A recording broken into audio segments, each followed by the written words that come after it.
بسم اللہ الرحمن الرحیم۔ روزے کے چند ایک بہت ضروری مسائل جو روزمرہ میں پیش آتے ہیں۔ ایک تو روزے کی حالت میں ٹوتھ برش کا استعمال کرنا۔ یاد رہے کہ ٹوتھ برش روزے کی حالت میں ٹوتھ پیسٹ مکروہ عمل ہے۔ اگر پیسٹ حلق سے اندر چلی گئی تو اس سے روزہ ٹوٹ جاتا ہے، اس لیے روزے کی حالت میں ٹوتھ پیسٹ کو مکمل طور پر اوائڈ کیجیے اور اس کی جگہ مسواک سے کام لیجیے۔ ابو داؤد شریف میں یہ حدیث آ رہی ہے کہ نبی علیہ الصلاۃ والسلام روزے کی حالت میں مسواک کثرت سے کیا کرتے تھے، اس لیے مسواک کر سکتے ہیں۔ دوسری بات، روزے کی حالت میں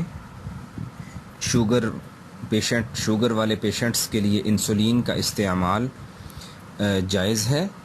وہ اپنے آپ کو روزے سے پہلے افطار سے پہلے انجیکٹ کر سکتے ہیں، انجیکشن لگا سکتے ہیں۔ اور تیسری چیز، روزے کی حالت میں اگر غسل کی ضرورت پیش آ جائے تو یاد رہے کہ غسل میں چونکہ اچھی طرح سے کلی غرارے وغیرہ کرتے ہیں، ناک میں پانی ڈالتے ہیں، تو روزے کی حالت میں غرارے وغیرہ نہیں کریں گے، اچھی طرح سے بس کلی کر لیں گے تاکہ فرض ادا ہو جائے۔ غرارے نہیں کرنے چاہیے، کیونکہ اگر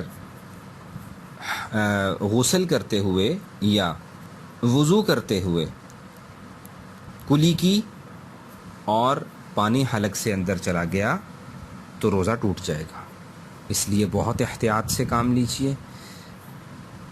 اور اگلی بات یہ ہے کہ کلی کر لینے کے بعد منہ میں کچھ تری اور گیلا پن باقی رہ جاتا ہے، جس وجہ سے بہت پریشانی کا سامنا لوگوں کو کرنا پڑتا ہے، اور وہ سمجھتے ہیں کہ اگر ہم اسے نگل لیں گے تو روزہ ٹوٹ جائے گا۔ اس میں یاد رہے کہ کلی کر کے جب پانی پھینک دیا تو آپ ایک آدھ دفعہ وہ جو منہ کے اندر تری ہوتی ہے اسے بھی پھینک دیجئے، اس کے بعد مطمئن ہو جائیے۔ بالکل یاد رہے کہ شک، شبہات، شکوک انسان کو پاگل پن کی طرف لے جاتے ہیں۔ اسلام میں اتنی سختی نہیں ہے، تو اس لیے بہت سکون سے کام لیجئے، کوئی اب حرج والی بات نہیں ہے، جو آپ نے کرنا تھا وہ کر دیا ہے۔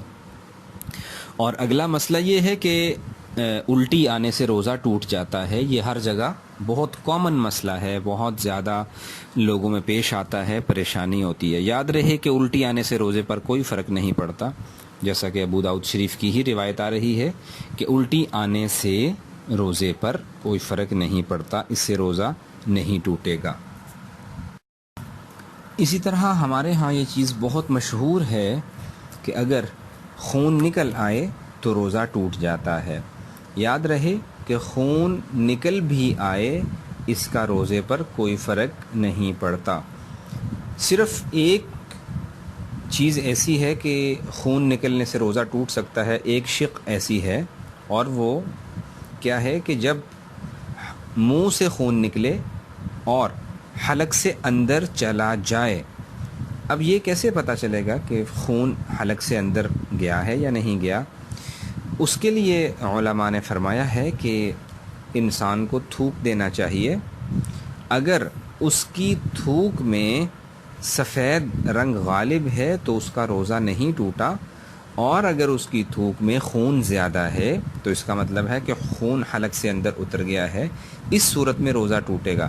باقی باڈی وغیرہ سے خون نکلتا ہے یا ٹیسٹ وغیرہ کے لیے خون دینا ہے تو اس صورت میں روزہ بالکل نہیں ٹوٹتا، کوئی فرق نہیں پڑتا۔